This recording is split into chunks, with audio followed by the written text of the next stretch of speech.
Story 1. I know that everyone has different parenting styles, and I can't really judge because I don't have a child of my own. However, I believe the title of this story is justified, considering the many entitled parent stories I've heard from my sister who works in retail and this recent incident at Walmart. Yeah, the title stays. My sister and I went to Walmart yesterday for a few things. It was a very short list with only the essentials, and we definitely didn't expect to end up on the receiving end of a meltdown from an entitled child, and their equally entitled mother followed shortly by their father. While my sister was browsing the clothing section for some new work pants, I wandered over to the toy aisle to check out the latest merchandise from Mariah Elizabeth. Yes, I'm in my 30s, but age doesn't matter when it comes to appreciating art. A few of Mariah's videos really helped me during the lockdown a few years ago. I tried some of her projects and found that I truly enjoyed them. I picked up the newest mystery bag and was looking at the back to see what random characters were part of the new Buddies collection. That's when a child who looked to be about 7 to 10 years old appeared. What followed was a scene that could have been straight out of a reality show. Entitled child, my toy, points at the bag I'm holding. Me, how do you ask for things, even from a perfect stranger? Entitled child, give it, now, screams and stomps foot. Me, no, I'm sorry. That's not the polite way to ask for something. If you really want one, there are more on the shelf. Entitled child, no, I want that one. You opened it. You know what's inside. I turned the bag all around, showing that it was still sealed. Me, not open, see? Entitled child, mommy, they won't give me toy. Then enters the entitled mother, pushing a cart that was filled to the brim. I could see at least 6 bottles of soda, 7 loaves of bread, 8 boxes of cereal, a bunch of frozen dinners, waffles, toaster pastries, boxes of macaroni and cheese, and several toys already loaded in. Entitled mother, why aren't you handing over that toy to my daughter? Me, I'm more than happy to if she uses her manners. There are other bags I could easily pick a different one. But I'm not going to hand it over just because she demands it. She looks old enough to know how to be polite. Summer vacation is not an excuse for forgetting manners. Entitled mother, are you calling my parenting style faulty? How dare you? Do you even have kids? Me, that's irrelevant. Manners are basic knowledge. I have second cousins younger than her who behave better. If she asks nicely, I'll hand it over with no fuss. But she just demanded a complete stranger hand something over. Entitled child, I want that toy. Give it. Me, see what I mean? If I spoke to anyone like that at her age, I would have been sent to the corner. Entitled mother, I don't care about that. My daughter wants the toy, you give it to her. Me, well, I can see where she gets her lack of manners from. At this point, my sister had shown up. She stood just outside the aisle with our cart, silently observing, but I could tell she would step in the moment she sensed I needed her. As I mentioned, she works in retail and has literally had to escort entitled parents and difficult customers out of the store where she works. Me, ma'am, listen. There are other bags on the shelf. If she really wants one, she can pick it out and add it to the mountain of items in your shopping cart. But I won't hand something over to a child who refuses to use basic manners. That would be encouraging bad behavior. Entitled mother, honey, can you talk sense into this brat? Then the entitled father entered the aisle from the opposite end, probably a wise choice. Otherwise, I doubt my sister would have let him through. He was at least 6 feet tall, and I'm only 5'2". He looked down at me and sneered. Entitled father, what's going on here? Me, your child wants this toy, but won't ask nicely, and neither will your wife. Entitled child, daddy, I want the toy. Entitled father, just give it to her. Me, oh, come on, not you too. Did none of you learn basic courtesy? I look younger than you all, and even I know how to speak respectfully. Entitled father, just hand it over. You're too old for that toy anyway. Me, there's no age limit to enjoying Mariah's videos, and since none of you are willing to use basic manners, I'm not handing it over. I tossed the blind bag lightly over the heads of the mother and child, My sister caught it effortlessly and placed it in the seat of our cart. The mother stomped her foot just like her daughter and gave her husband a look. He sighed and took a step toward me. But I stood my ground, and my sister pushed our cart closer, coming to stand beside me with a look that said, "Don't you even try it. Sister, back off." The father backed up. My sister and I left the aisle. Behind us, the child began wailing loudly, and the mother hurled insults, some of which should never be spoken in front of a child, as we walked away. "Sister, you okay?" "Me, I'm fine. Thanks for the backup." "Sister, it's no trouble. You did great on your own, though." After we finished checking out, we were heading out to my sister's car. As we walked through the parking lot, a young girl, probably between 5 and 8 years old, was walking just behind us with her parent or guardian, heading toward their own vehicle. The little girl noticed the blind bag in our cart and pointed excitedly. "Young girl, I like that. I wanted one, but the big lady took all of them." I resisted the urge to facepalm. Of course, the entitled mother from earlier would clear out the shelf just to satisfy her daughter's every demand. "Me, would you like this one?" The girl's eyes widened in surprise. "Young girl, really? Can I? Please?" I smiled and reached into the cart. Taking out the blind bag, I handed it to her gently. She gasped and hugged the bag close like it was the greatest gift she'd ever received. "Young girl, thank you, thank you. Guardian lady, that's so sweet of you. Do I owe you the money that you spent on it?" "Me? Not at all. A sweet girl having a smile like that is payment enough." The woman thanked me again, and they headed off with a little girl happily chatting about what might be inside the bag. It was such a stark contrast to the earlier encounter, and honestly, it warmed my heart.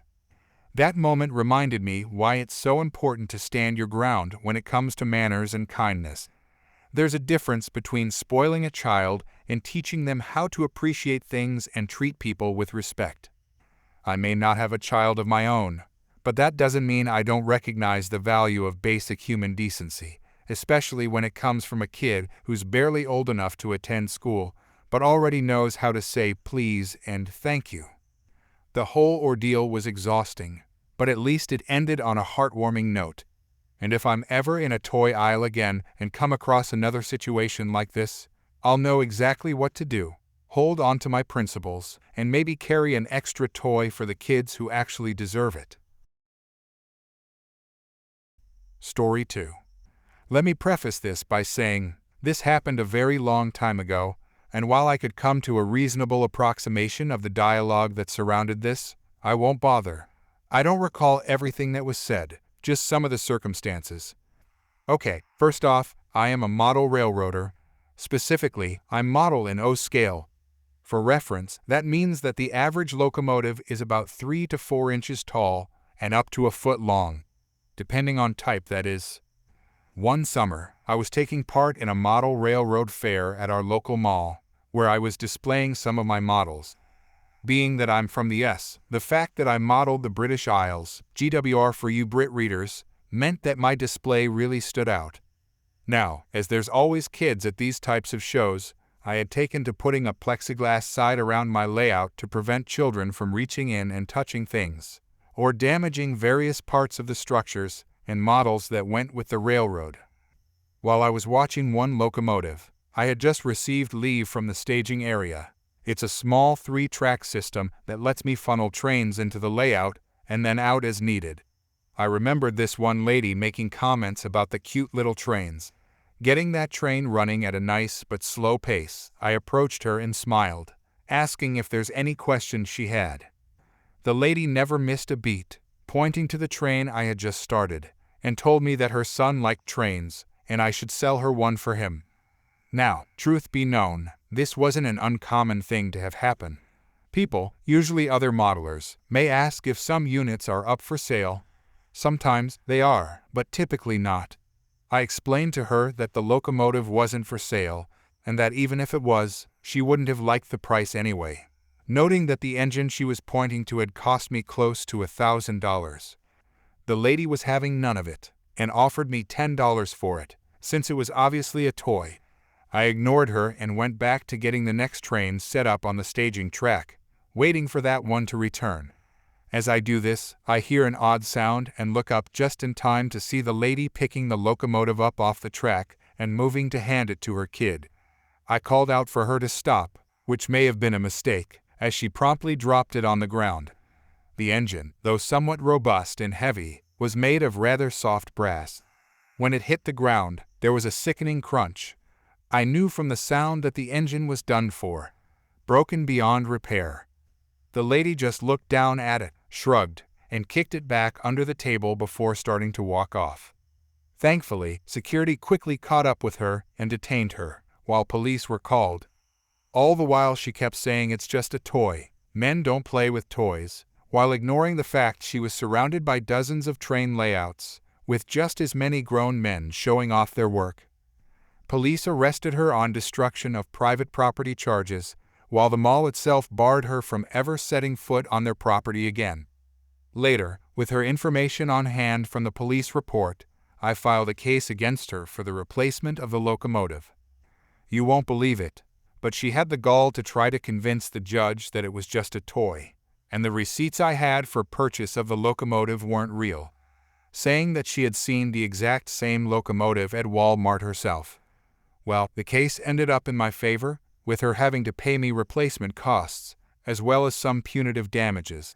The judge ended the case with the simple warning that just because you want something doesn't give you the right to simply take it. From the criminal side of things, I think the lady ended up with 40 or so hours of community service, and a substantial fine as well. Here's hoping she learned her lesson. Story 3. I am a 19-year-old woman, a full-time nursing student, and a part-time waitress. It's not glamorous, but it's how I manage to pay for tuition, rent, gas, and cheap coffee just to keep myself from collapsing between classes and shifts. I'm constantly exhausted, always low on money, and doing the best I can. This morning, I had a Sunday brunch shift, also known as the Hunger Games in apron form. I was already running on just 4 hours of sleep and half a granola bar. Then she walked in. She looked to be in her mid-50s, carried a designer bag, and had an energy about her that could freeze boiling water. I greeted her with my usual line, "Hi, welcome in, how are you today?" She immediately cut me off with, "Coffee. Black. Don't talk to me like we're friends." All right, understood. She was clearly one of those guests. I brought her coffee, and from that moment, she began picking me apart like I was some kind of flaw that needed correcting. This table's crooked. My toast is too hard. Why are your shoes dirty? Because I walk around 10,000 steps every shift, ma'am. Then came the line that truly broke me. After I brought her eggs for the 3rd time, because the first 2 weren't sunny enough, she looked me directly in the eyes and said, "Is this really the best you can do? No wonder you're just a waitress."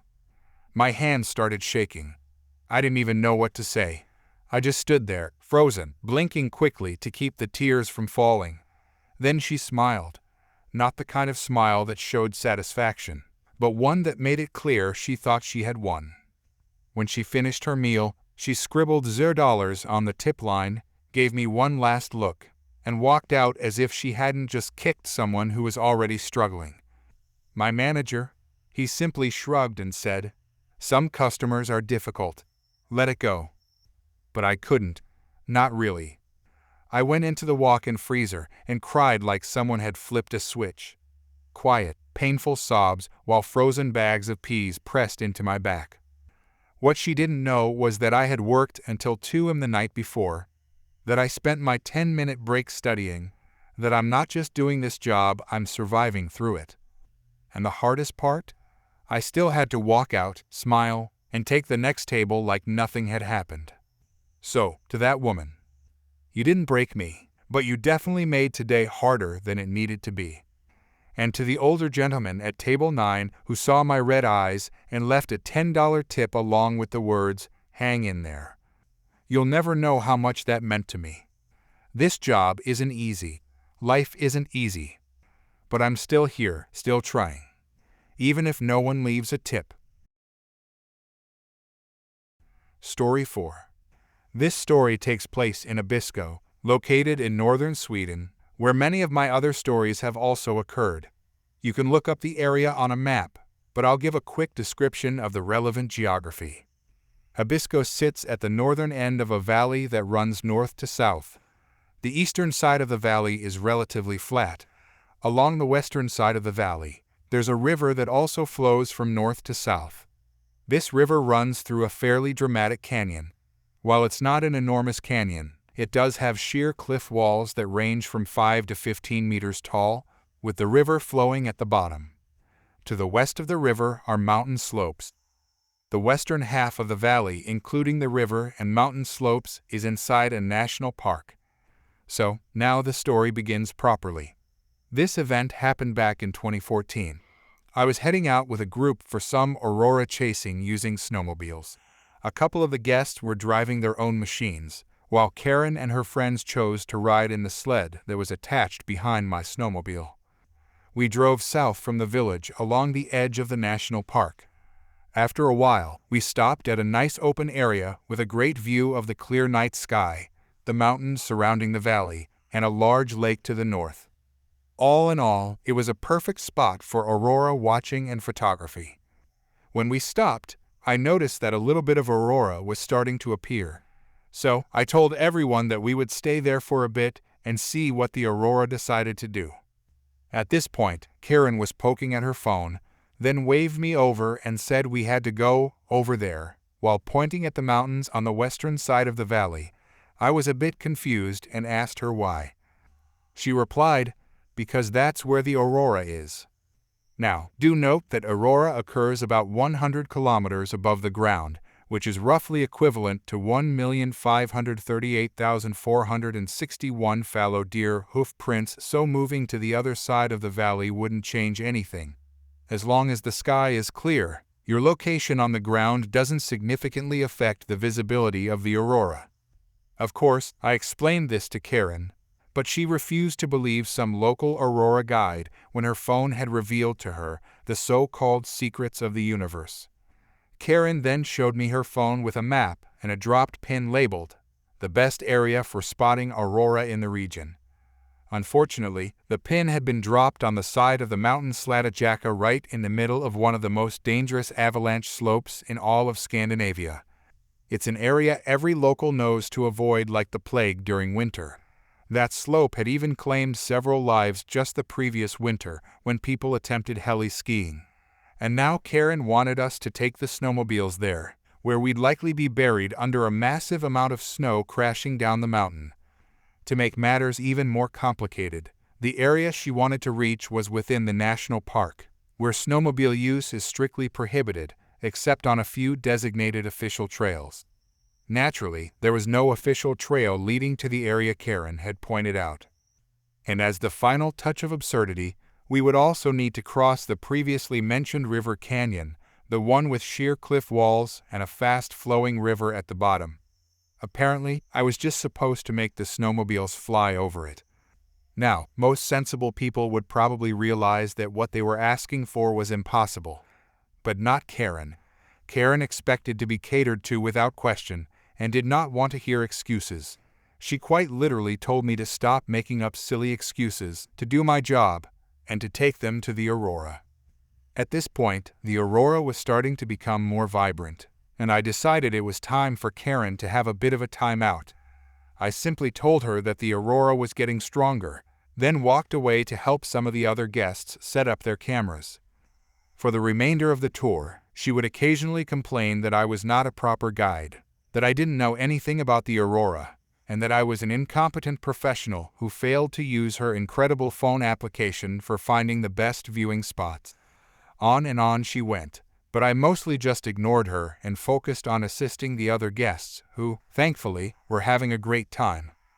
When we got back to the hotel, she complained a little more and said that I would be lucky if I didn't get fired once she spoke to my boss the next day.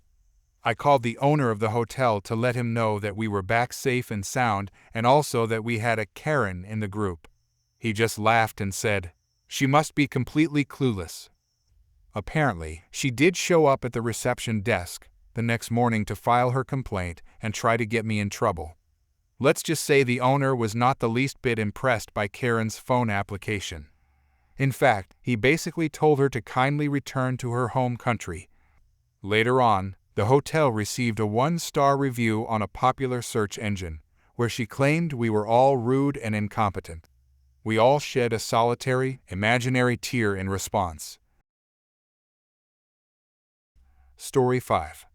If you think this post is about you, it isn't. Any similarities between what happened and this post are completely coincidental, so please don't start any drama over it, alright?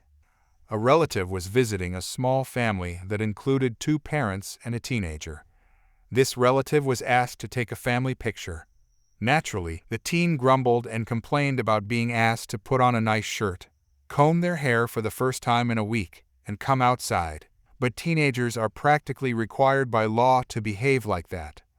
The relative actually had some decent skills in photography, the kind of person who could easily be hired for wedding work at $75, $100 per hour.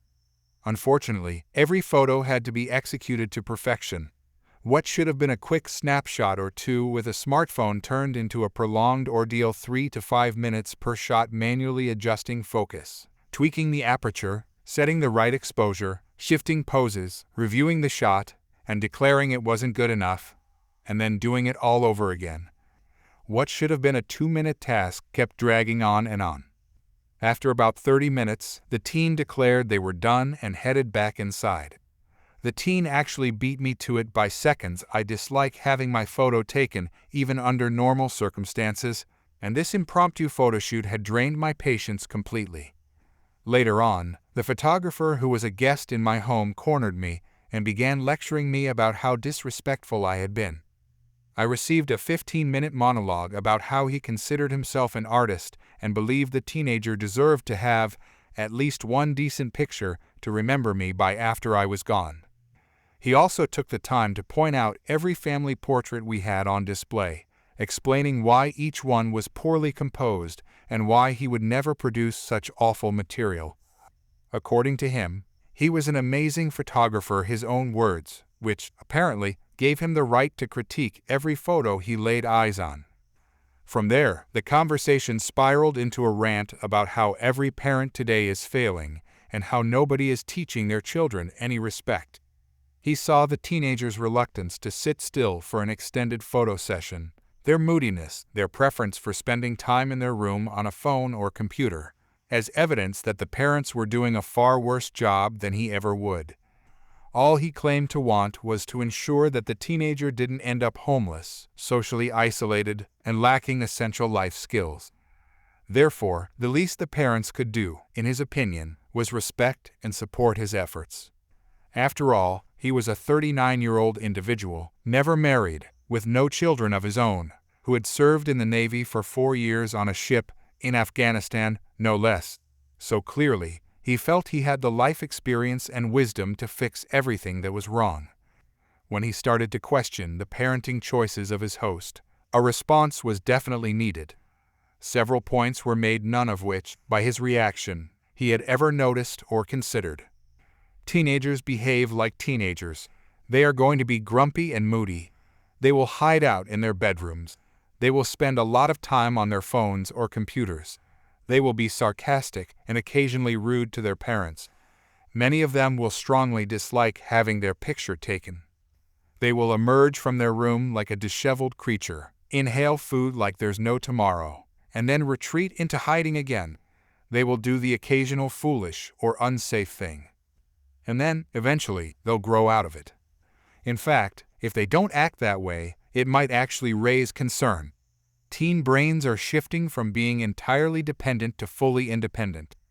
As their neurons rewire and hormones start to surge, this kind of behavior is inevitable. But I saw some kids riding their bikes too fast, and I told them they might get hurt. As their elder, I deserve respect, but they laughed at me and ignored me. Well, teenagers often behave like that. And here's the thing, you may never know it, but sometimes, when you're not looking, they do realize you were right. They might think to themselves that yes, they were being reckless and could get hurt, and they may adjust their behavior accordingly. but they will almost never let you see them admit they were wrong. They certainly won't allow their friends to witness them backing down to an older adult they don't know. So, don't take it personally, and certainly don't expect teens who aren't in the military to treat your rank of petty officer third class as if you were their admiral. So, you're okay with just letting him be rude like that talk back, and not sit down for a long, formal family meal? Yes, pretty much. If it's a special occasion or something important, he'll behave differently. He knows how to show respect when it matters. And I'm just supposed to stand by and do nothing while you won't let me fix him. Correct. You're not his parent, so you don't get to fix him. If he's about to walk off a cliff, then yes, step in and catch him. But otherwise, let him be a teen. You're allowed to have your own thoughts and opinions, but you're not automatically entitled to express them in someone else's home or criticize their parenting style. If you're genuinely passionate about sharing your wisdom, go ahead and write a book or start a video channel. But in this house, it's a firm no, and if you can't control that urge, then you won't be welcome to visit anymore. Come back when he's 24 and see how he's turned out. He became upset and stormed out.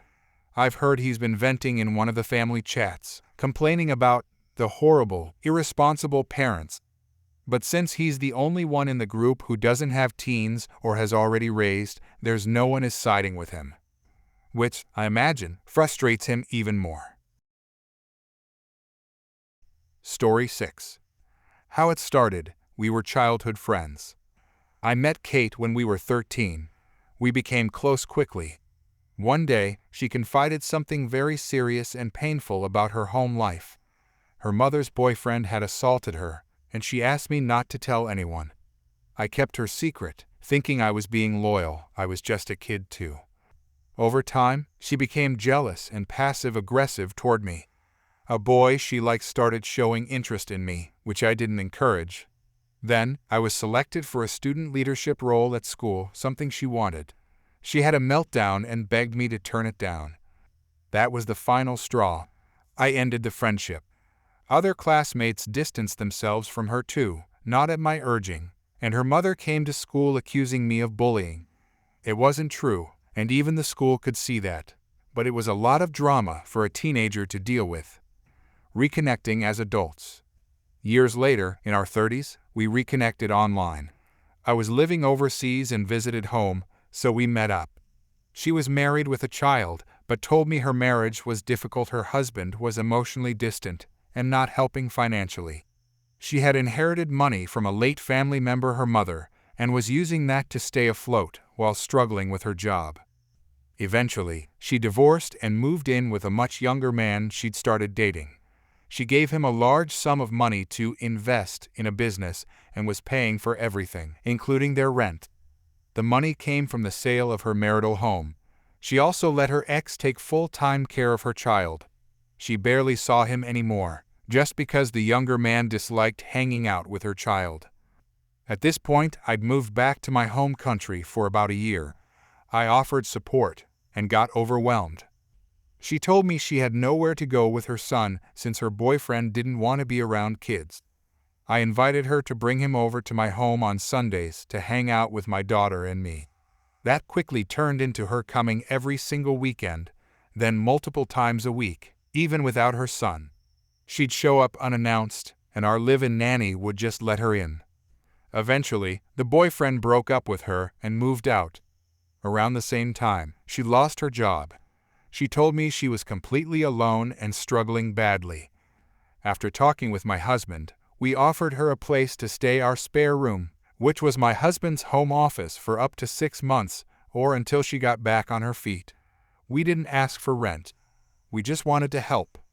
Things got uncomfortable fast. During her stay, she cried constantly, shared everything with us, even very personal things, and started relying on us emotionally for everything. It was draining. One day, she told me she thought she might be pregnant from her ex and was hoping the baby would bring him back. When I asked what she'd do if it didn't, she casually suggested I could raise the child because she knew I had fertility issues and a live-in nanny.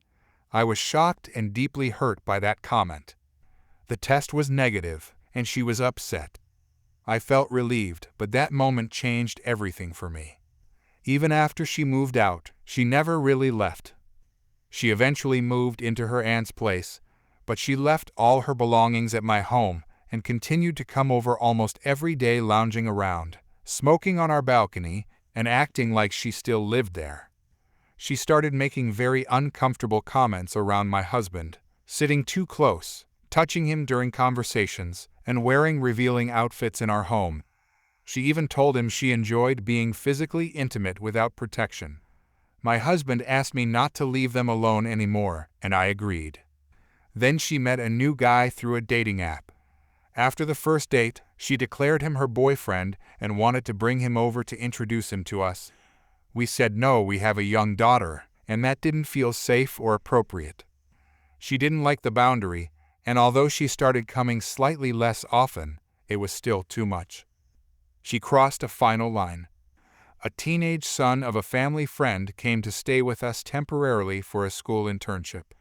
I asked Kate to stop visiting during that time and to finally clear her belongings from our spare room. She ignored that and came to a group dinner where she made inappropriate comments to the teen, saying that he was a very good-looking boy and asked if he had a girlfriend. She then joked about getting her room back after he left. I told her firmly that my husband needed his office back. Her reply? "It's okay. He can work while I just chill on the bed." That was beyond inappropriate. I didn't want to create a scene, but that was the last straw. I'm now pregnant and I want her out of my life. I recently found out I'm expecting. I haven't told her, and I don't plan to. Every time I try to have a serious boundary-setting conversation, she flips the script and reminds me that she had a difficult childhood and is an orphan, as if that excuses everything. I'm done being manipulated, guilt-tripped, or used. I just want peace in my home, especially with a baby on the way. Thanks for letting me vent. I guess I just needed to put this somewhere so I don't explode. If you've been through something similar, where trying to help someone ends up wrecking your emotional well-being, I see you. Update. There's been a new development, and I honestly feel sick about the whole situation. What I didn't mention previously is that I have another friend, let's call her Mary. We've been close since childhood, the kind of friends who don't overshare or pry, but always show up for each other. We've known each other for 20 years. When Kate came into my life, the three of us started hanging out. Mary and Kate didn't know each other before, but since I was the mutual link, we all occasionally went out together. Now, I recently found out I was pregnant. My husband and I decided to take a short 4-day baby moon to a neighboring country. It would be our first time traveling without our daughter since our live-in nanny could manage. I invited Mary and her husband to come along. They have 4 kids and definitely deserve a break, but only Mary could make it due to her husband's work schedule. She was respectful enough to book a hotel down the street from us to give us privacy. Kate found out about the trip and just invited herself. She paid only for her flight and made plans to share a room with Mary. My husband and I were honestly shocked when we found out via group chat. We were already looking forward to some peace and relaxation, and now we're dreading it. A few days ago, the son of a family friend who was staying with us flew home. Mary brought her kids over for a small farewell party. Since it was mainly for the kids, we didn't invite Kate. Apparently, she found out and got upset with Mary for meeting up without her. When Mary explained it was a kids-focused event, Kate stopped replying to her. During that visit, I finally opened up to Mary about how I've been needing distance from Kate, and that if I don't come out or reply to texts, it's not personal, it's me setting boundaries. That's when Mary told me everything. She's been hanging out with Kate a lot lately, often with her husband, because Kate's been constantly upset and needy. And Kate lied. She told everyone she was living with her aunt, but she's actually back with the same younger guy she previously warned me about.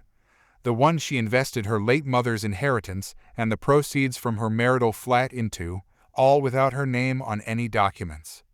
Turns out, Kate refuses to collect her stuff from my house because she's keeping my place as a backup nest in case her relationship fails. And she even asked Mary to lie about it to me. It gets worse. Kate also started dating another man behind the young guy's back, hoping to upgrade. That man disappeared after borrowing $2,700 from her, which she just handed over no questions asked. Mary finally admitted she was tired of keeping all these secrets, especially since Kate constantly lies. She even showed me private texts between them where Kate spoke badly about me, saying my husband and I are bad parents, that she had to discipline my 6-year-old autistic daughter, which never happened. This really hit me hard. I've been featured on the front page of newspapers and interviewed by organizations about raising an autistic child and the support I've provided for others in similar situations. To hear that she twisted things like that made me furious. She also called me weak for putting my husband first and said I made her feel unimportant. Then there's my work life. My husband and I recently received $100,000 in funding for our startup and brought on a former schoolmate, John, to help out. He's working for free because he believes in the project. Kate asked me for a job, and I politely declined. She then went behind my back and asked my husband. He said no too. So she went to John to fish for company information. He immediately told us. Later, she complained to Mary that my husband is a jerk for not hiring her and said she doesn't believe John is working for free because no one would be that foolish. She also belittled me for my job, saying I only earn a modest income and I'm financially weak and useless. I work as a teaching assistant at a school for autistic kids. It's not about the money, it's about making a difference. It's personal to me. Right now, all her stuff is still sitting in my spare bedroom. I haven't talked to her since learning all this, and the vacation hasn't even happened yet. She's arriving a day later than us due to work. Mary offered to just hang out with her separately and keep her away from us, but honestly, I feel disgusted just thinking about it. I want to cut ties. I want to block her, and Mary already offered to pack and send her things back. I just feel really betrayed and grossed out. Would love some advice, or just a place to vent. Thanks for reading. Edit. At this point, I'm just too tired emotionally to handle this. We live in a country where throwing her stuff out will be legal. The address on her ID is not our address, so it won't cause any trouble. I feel like just dumping all her stuff out and blocking her everywhere. I can't even be bothered to have a conversation about it. We did not book the same flight home. Our flight is full, so we probably won't even bump into her. Now how does that sound?